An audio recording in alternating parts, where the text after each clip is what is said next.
I welcome you all in this session. Uh, we are today we are going to have this presentation in the topic European Union. Day after yesterday, we had the presentation in SAC and regionalism. So European Union is also one of the union, or it is a regional organization or union in the European continent. Here I have shown you the two pictures. One picture is just which is in the white background.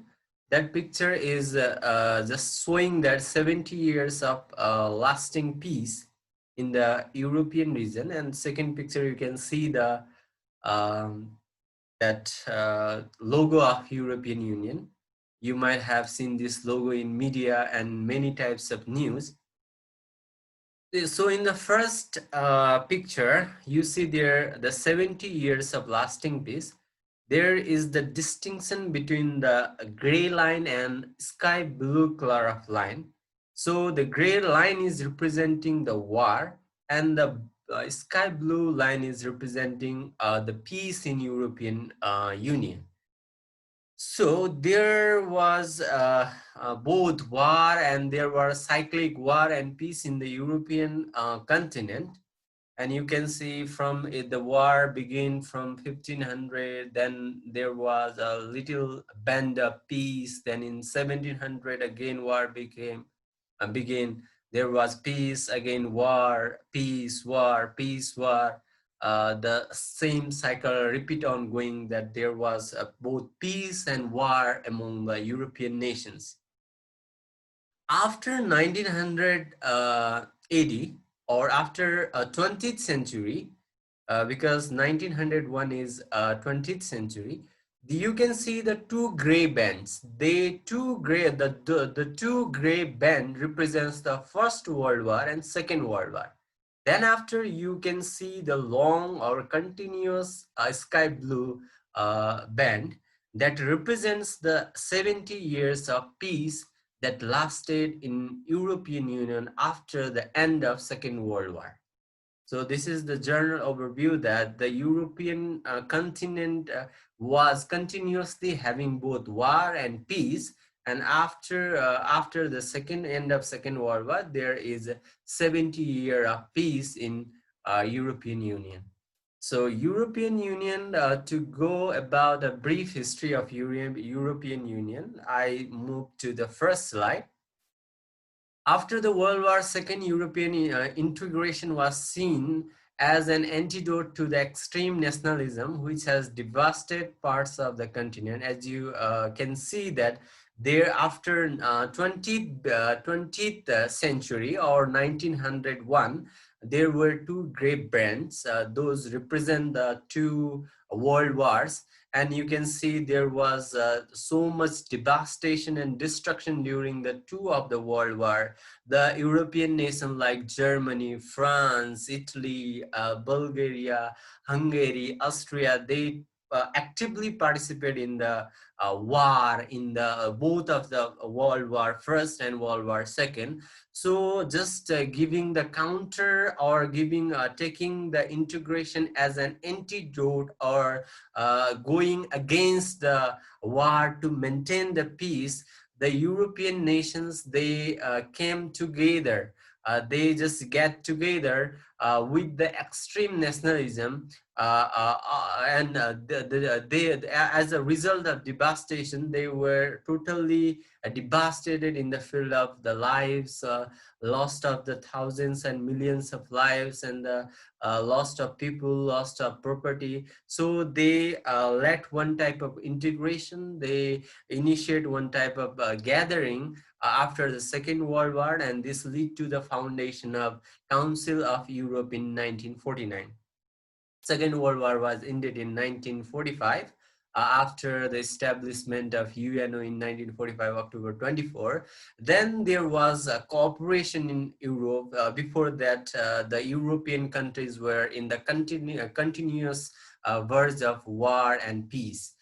So in there was establishment of Council of Europe in 1949. It was the first great effort in bringing the nation of Europe together, as they were aggressive. They were confronting among each other. In the SAARC nation, we can see the two confronting states, India and Pakistan, both are nuclear countries. There was similar type of aggression and similar type of wars between the Germany and France. Germany, France were just anti. They fought the war, making the allies and axis power in the Europe, and the European countries were the most active countries while in the both First and Second World War. Then they, after the Second World War, they just get together, forming the council known as European Council of Europe in 1945. This was the first great effort to bring all those nations together. Initially, there were 10 nations in the Council of Europe to get together for peace and cooperation. That trying to make the peace more sustainable and long lasting, because there were just a cyclic war and peace in the European history.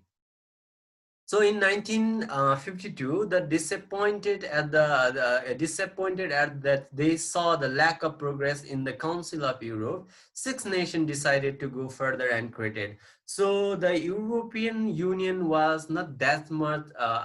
Council of Europe that was established in 1949 was not that much progressive or that much successful at the beginning. So the 10 nations were just they were getting together to form the Council of Europe. That was not progressive. That was not much successful. So in 1952, the six more nations were added in it to create it more stronger and to unite it in the manner of for just assessing the peace and just prosperity in the Europe. So six nations were added, and the creation of European Coal and Steel Community was declared to be the first state in the Federation of Europe. They realized that war is not the solution. To be to for the development and the progress of the European continent, they must get together. They must reconcile. They must communicate with each other in a better manner. They must gather for some developmental progress and developmental community or unity. So they form European Coal and Steel Community. The coal and steel were the raw materials for many of the industrial products. So they get together for this type of coal and steel community. Coal is needed for just heating the metals and just turning the shapes into different types of the finished product by the as a industrial product. So they just unite together. Some nation has coal, some nation has raw material as iron and other steel as a mine. So they just get together combinedly to make one type of revolution in the Europe, which was also known as the third revolution, industrial revolution, that take place in the Europe. So after that, the community just began the cooperation in the sector of coal and steel, which can be also said the sector of industrialization. In 1957, Belgium, France, Italy, Luxembourg, and Netherlands and the West Germany signed the Treaty of Rome, which created the European Economic Community. The EEC was established as a custom unions. Later on, their integration was more stronger. They just tried to be more successful in their cooperation, and they create the that one type of committee in the sector of a whole economy that is controlling the economic of a whole the member state or member nation. They just united. They just integrated together for the economic zone of the European continent. So there was the committee known as European Economic Committee that was established in 1957. And they also sign another one type of contract or pact for creating the European Atomic Nuclear Committee, Euratom, for the cooperation of developing nuclear energy. That was in 1958. So they not only cooperated in the sector of economy, they also cooperated each other to be the nuclear country in 1958. They initiate the cooperation in just building the nuclear energy. So their integration, their cooperation became more successful later on.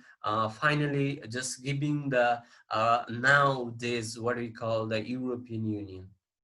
So the European Union was formally established after the Treaty of Maastricht. The European Union, that was the European Union that now we call the name European Union, which was initiated by the Council of Europe. That was just initiated in 1941, but the formal European Union was formally established after the Treaty of Maastricht, which came into force in 1st November 1993. In 2002, the development and the success of European Union just progressed further. Just launched the euro banknotes, and the coins replaced the national currencies in 12 member states. Their integration was so much stronger. Their cooperation and their understanding was much better, and they just initiated making a single currency, just replacing their own currency, own national currency. Just Nepal has rupees, India has also rupees, but the exchange rate between the Nepalese and Indian rupees is different. Similar, the South Asian nation has different currencies, but the European nation, the European member state who united together to make a European Union, they decided in 2002 to make one single currency, replacing their own national currencies. That was initiated by 12 European Union nations, member states.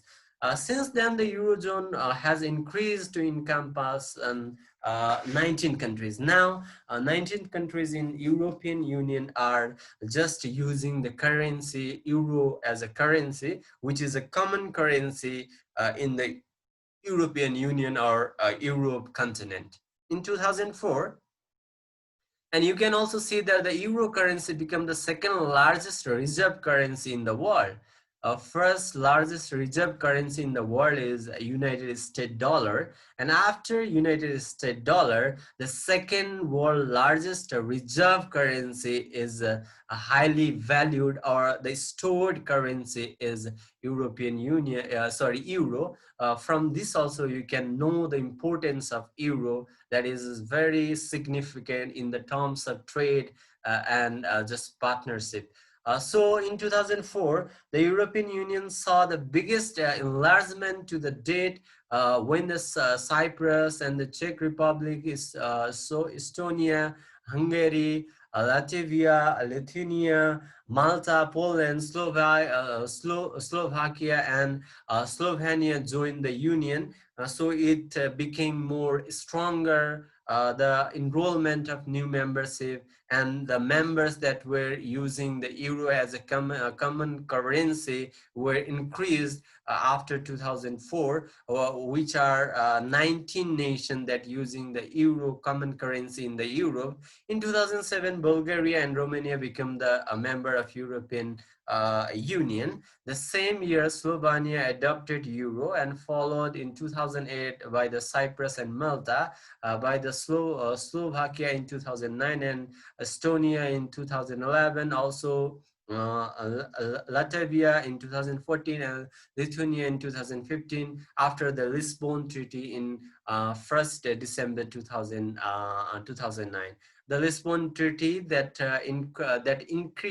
is the treaty that shows the increment of the nation that were adopting euro as a common currency. So these are the three dates of the nation in which the European nation adopted the euro as a common currency, and the latest nation for adopting euro as a common currency, euro as a currency is Lithuania, which adopted in 2015. So in 2012, the European Union received the Nobel Prize for just contributing to the advancement of peace and reconciliation, democracy, and human rights in Europe. So in 2012, European Union, that committee that was initiated by the 10 European member states, is grown off into now into 27 states. Recently, Britain has just exit or quit from that European Union. There are 27 states in European Union now, and they got Nobel Prize for contributing in the field of peace, in the field of reconciliation, as there were a cyclic war and peace in the European history. And you can see I have shown in the previous slide that there was 70 years of peace lasting in European Union. So for maintaining that peace, for reconciliation, for democracy, for contribution in human rights, European Union was awarded with Nobel Prize in 2012. The latest member, 28th member of European Union is Croatia, but the one of the United Kingdom or England just exit or it quit from the this European membership. So in 2020, January 31, 2020. So now there are 27 members in European Union, and you can see these members. I will not go by the name. I guess you are seeing this name in the screen. Uh, I have gone through these slides, and I am also just, you can see also there is the one type of visa, common visa in the European Union. These are the member state which adopt the common visa known as the Schengen Visa, which is also for both the long-term and short-term purposes. The Schengen visa is the short stay visa that allows a person to travel to any member of the Schengen area per the stay of 90 days of tourism or business purpose. And this Schengen area cover the most of the European nation. Through the tourist visa, a person may go for the purpose of business, for the purpose of tourism, and for the long-term this visa, they can also go for the abroad studies.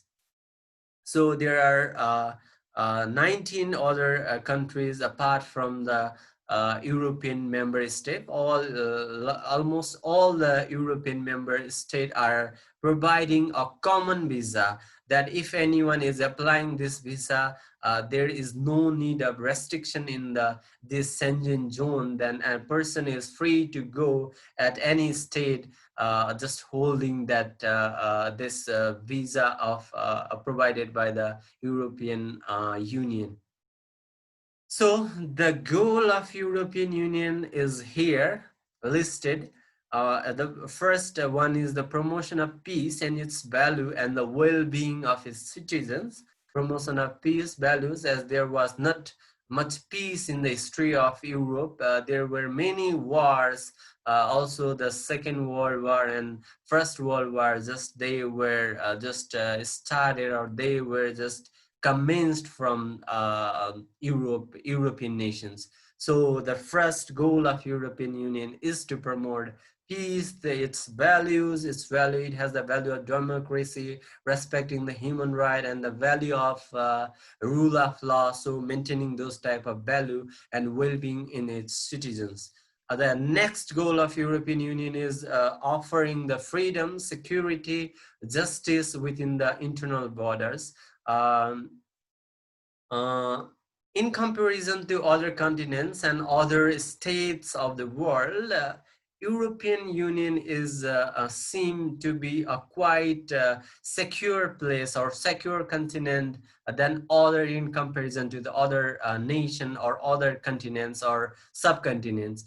You can see some terrorist attack in the few last decades that there are some terrorist attack in European continent or European zone, but with respect to the other nation like Middle East, there is always war and conflict in Middle East.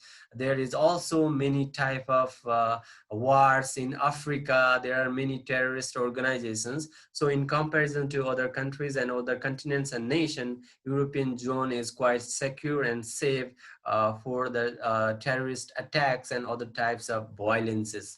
So the goal of European Union is also just offering the freedom, security, justice in the internal border of European Union zones. Next goal of European Union is sustainable development based on the balanced economic growth and the price stability, a high competitive market economy with a full employment and social progress and environmental protection. You can see they initiated their cooperation from the coal and steel industry. The countries having coal, they contributed in the development of industrialization. The countries having steel, they just united together. They took the coal from one nation and steel from another nation, and they just unite together to make the one type of third type of industrial revolution in Europe, and they just spread their market worldwide, and the euro currency is the second largest reserve in the world, that after the US dollar, euro as a currency is significant in the world.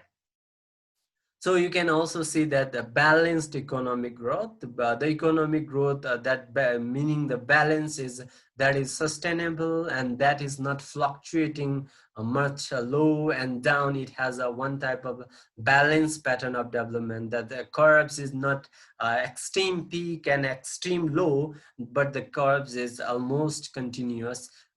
Due to the many pandemics and due to the many disasters, it can just influence the economic growth, but as a whole, as a summary, you can see that the European Union has a sustainable and a balanced economic growth with a higher price stability and the high competitive market and generation of full employment. And the fourth one or fifth one, goal of European Union is combating the social exclusions and discrimination.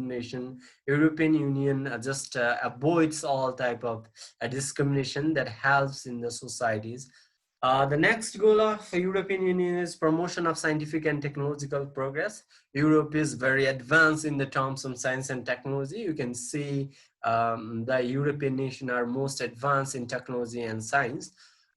Next goal is enhance of economy, social and territorial cohesion and solidarity among the European countries. European nations are seeming more in good relation in comparison to the other continents and nations of the world. Respecting its rich culture and linguistic diversity, European Union has goal for just respecting the culture of Europe and the linguistic diversity of Europe. It has also aimed the goal as the establishing the economy and monetary union, which currency is euro. That euro is the second largest reserve currency in the world, and to establishing good market, monetary union, the monetary unions which control the flow of cash in the Europe. Through the euro currency, establishing a good economy and monetary union with this currency, these are all the goals of European Union. It has some sorts of value. It emphasizes or it focus on European Union, focus on human dignity, that all human should be treated with the respect. They deserve respect. No one should be discriminated. Humans should have dignity, so they have the value of human dignity. They advocate for the value of freedom. They advocate for the value of democracy, equality, and rule of law and human rights. These are the values of European Union. So next, you can see the slide. In this slide, you can see there are many institutions and many bodies in the European Union. European Union is a complex organization. It has many organizational and institutional structures. Our first one is European Union. The headquarters of European Union is situated in Brussels, Belgium, and the first organization in the our first structure of European Union is European Parliament, which represent the European Union citizens in the directly elected by them. The parliamentarian or the representative of these are the representative of all 27 states of Europe. They just elect this representative like we elect our representative in the legislative department or legislative body. The European Parliament is the representation of all the representatives that are elected by the 27 European Union member states. Second one organization or structure in European Union is European Council. It represents the highest level of political cooperation between European Union nation. The European Council is now just highest level of political cooperation between the European member states. The third one is the Council of European Union. This represents the governments of the individual member countries. This is also similar to the European Council. The European Council is the representation of highest political cooperation, and the Council of European Union is also similar to that. It is the representation of the government. Governments, the government change or by the time, so it is the representation of all the governments that are in the European Union as a member state. We have 10 minutes left in this presentation. I will just move a little bit fast. Next organizational structure in this is European Commission, which represents the interest of the European Union as a whole. It decides what interest should European Union should shape or make with the other rest part of the world. There is also there is also the Justice of Court of Justice of the European Union, which is situated in the Luxembourg, and it upholds the rule of European law. So to maintaining rule and order and to maintaining justice in Europe, European Union, there is the Code of Justice of European Union, which is situated in Luxembourg. Next one is European Central Bank, ECB, which is responsible for just a European monetary policy for controlling the currency of Europe. Next organization or structure is European Court of Auditors, ECA, which checks the financial activities of European Union's activities, all the financial examination and checking of all the financial activities in the European Union. So for that, there is the structure known as European Court of Auditors. European External Action Services, EEAS. This assists in the high representation of unions for foreign affairs and the security policy, and currently the head of this European External Action Service is Joseph Borrell. This organization or this structure within the European Union is responsible for maintaining the relation between the other states and other rest of the countries of the world. So it deals or is associated with the foreign affairs of the European Union. Next one is European Economic and Social Committee. It represents the civil society employers and employees. It advocates for the representation of civil society members for the employers and employees. Next organizational structure is European Committee of the Regions. It represents all the regional and the local authorities within the European Union. Next organization is European Investment Bank, EIB. This finances the European Union investment project that helps the small businesses through the European Investment Fund. The next organization is European Ombudsman. This investigate the complaints and the maladministration activities by the European Union institution and bodies. If there is the dysfunction, if any of the administrative agency in the European Union is not working well, if there is maladministration, if administration is not working well, this agency is responsible for just is investigating all the complaints and all the investigation and queries that are associated with the administrative activities of European Union. Next organization is European Data Protection Supervisor. It safeguards the privacy of people's personal data, is responsible for protecting the personal data of European Union nation. Next organization is European Data Protection Board. It also is similar, acting like the European Data Protection Supervisor. It promotes the cooperation among the national data protection authorities. It maintains cooperation between the authorities responsible for protecting the national data of the people of European Union. Similarly, there are other inter-institutional bodies such as the Computer Emergency Response Team CERTS, become the fully operational in September 2012. Similarly, there is another organization known as the European School of Administration, was set on 10th February 2005.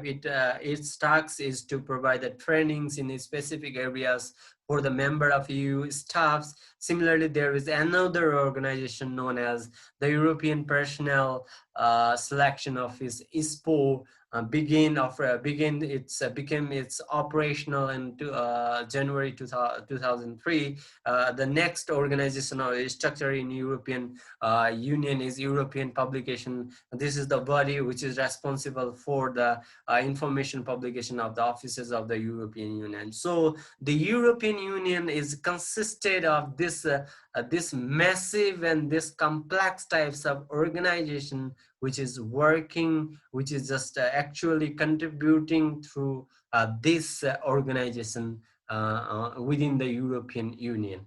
So now we can see the relation of European Union with respect to Nepal. Nepal formally tied off, or just Nepal made bilateral relation with the European Committee in 1975, as the European Union was established after the Treaty of Maastricht in 1993 November 1.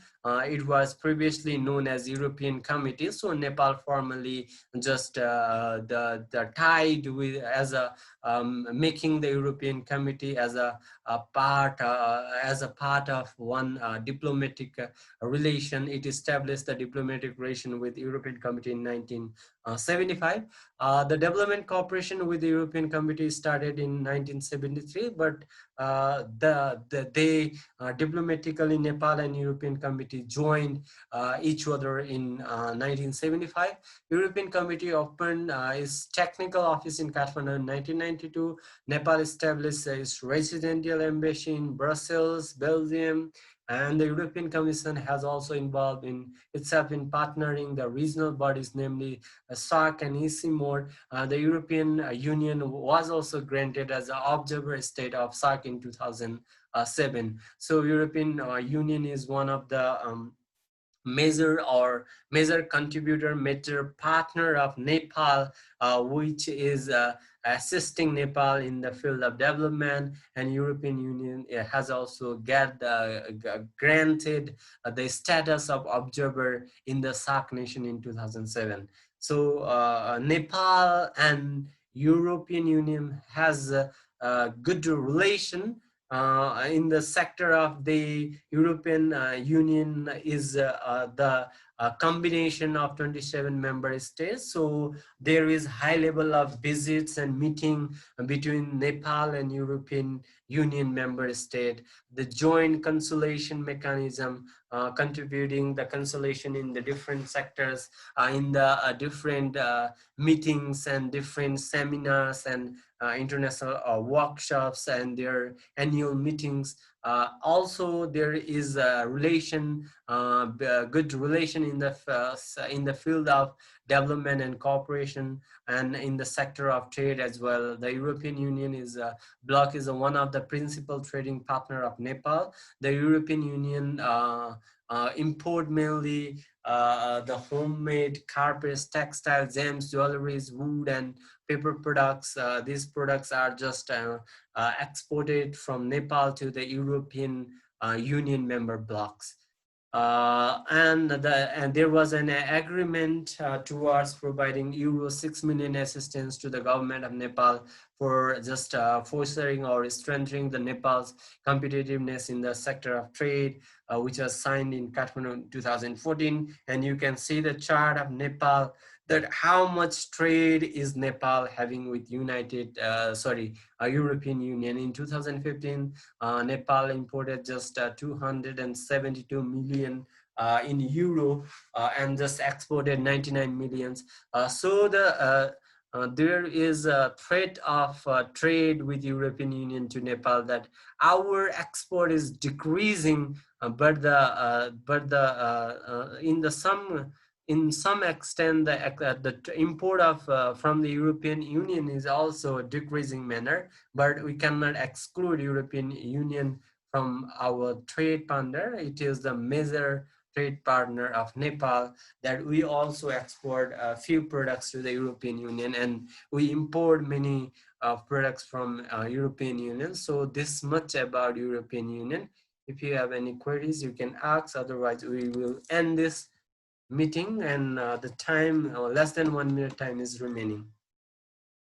If you have any queries regarding this presentation, you can also text your question in our group. Otherwise, we are just having less than 1 minute in this presentation, and I will end this presentation. Thank you all for hearing, and good night. Thank you, sir. Good night.